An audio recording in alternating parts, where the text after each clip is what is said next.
My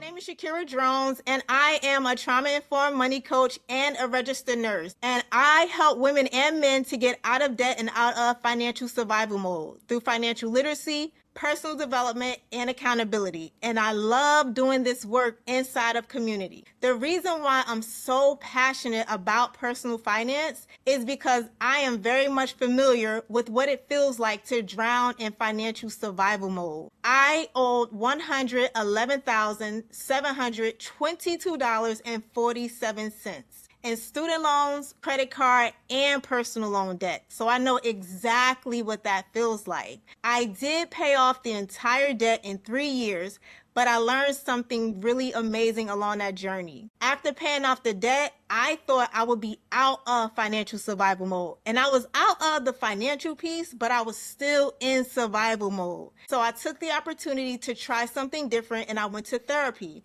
And after going to therapy, I received peace. Peace that I had never experienced before. And the reason why I'm so passionate about this journey is because I want other people to feel this peace, their version, of course, but I want others to feel this peace because oftentimes we think that if we pay off the debt, everything changes, everything is better. There's deeper things under there, and I'm here to help walk you through that process your way, personalized, not the way I did it, but the way that reflects your reality. That's why I'm passionate about this work.